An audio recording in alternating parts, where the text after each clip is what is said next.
Une soirée exceptionnelle autour de nos traditions, des mets, des vins, des produits qui font la noblesse du terroir et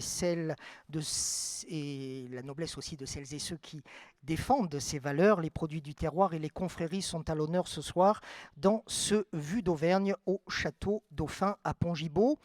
Un bon repas n'est rien sans le vin, donc on va commencer avec votre confrérie puisque précisément, vous défendez les vins, confrérie des Compagnons du Bousset d'Auvergne, Gérard Portavecchia. Merci d'être avec nous. Vous voulez exalter le vin d'Auvergne. Racontez-nous. Alors, oui, avant d'arriver dans les flacons, il faut savoir que le vin passe d'abord par une plante qui s'appelle donc la vigne. Et malheureusement, là, hier, suite à l'orage, là, j'ai appris qu'il y avait un viticulteur au Cré. Il a 7 hectares de vignes qui ont été détruites par la grêle en l'espace d'une demi-heure. Donc, vous voyez que ce n'est pas évident. Alors, donc, le vin, il faut des vignerons, des viticulteurs, il faut des gens qui ramassent, il faut tailler la vigne. Enfin, c'est un travail considérable. Après, il faut le vinifier. Donc, il y a tout un processus. Alors, c'est un processus, j'allais dire, un peu chimique, mais il n'y a aucune chimie. Hein. Et votre confrérie veut raconter tout ça régulièrement. Voilà. Qui sont les compagnons du Bousset? Alors, les compagnons, si vous voulez, moi, je les ai traduits de la manière suivante. Un compagnon, c'est d'abord un épicurien de naissance. Celui qui aime la vie.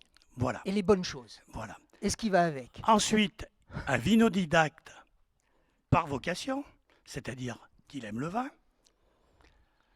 Gaméthérapeute, pinot-thérapeute ou chardonnay-thérapeute, ce sont les 3 cépages que nous trouvons en Auvergne, hein, le gamay, le chardonnay et le pinot. Voilà, selon le terroir sur lequel vous vous trouvez. Par ici, là, il n'y a pas trop de vignes.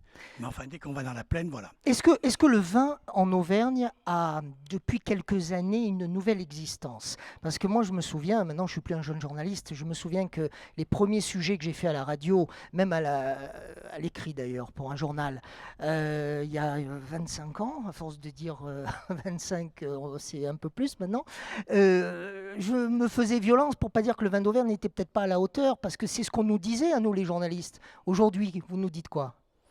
Eh bien, de le goûter. Alors, il est vrai. Ça, c'est fait. Mais c'est vrai qu'à l'époque, on ne nous disait pas de le goûter. Ça, oui. C'est vrai. Alors, il faut savoir que pourquoi le vin d'Auvergne a eu cette réputation dans le passé, c'est qu'à l'époque de l'industrialisation de la région, Michelin a embauché à tour de bras donc des gens qui étaient soit des petits vignerons, des viticulteurs, des choses comme ça, et ils faisaient leur propre production.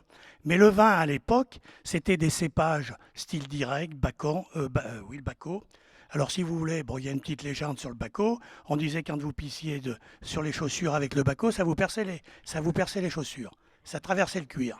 Donc ça, c'est fini. Ce sont des cépages, notamment le Bacot, le Noah, c'est interdit. Maintenant, il y a des cépages nobles que je vous ai cités, le gamay, le pinot et le chardonnay. D'ailleurs, le chardonnay, il faut savoir que le pays volcanique dont nous sommes tous issus, ici présents, c'est un terroir de blanc. Le blanc se magnifie merveilleusement en Auvergne. Tout à l'heure, nous aurons justement plaisir à goûter des vins d'Auvergne. Je cherche Léa Desprats. Léa qui doit être là. Voilà, c'est grâce à Léa que nous avons des vins d'Auvergne. Tout à l'heure pour le cocktail. C'est beau ça? Alors c'est un cep. Ce cep a 70 ans puisqu'il a l'âge de la confrérie. Et c'est avec ce cep que le grand maître, donc vous en l'occurrence, donc ça sert à adouber donc les futurs impétrants, c'est-à-dire les gens qui rejoignent notre confrérie. Qui sont justement les personnes que vous honorez de votre confrérie? Alors, si vous voulez, bon, nous avons toutes les classes sociales, hein, depuis l'ouvrier, mais enfin, actuellement, on a une grande majorité de retraités, mais à l'époque, quand on était tous en activité, il y avait des commerçants, des professions libérales, des fonctionnaires, voilà, toutes les couches de la société.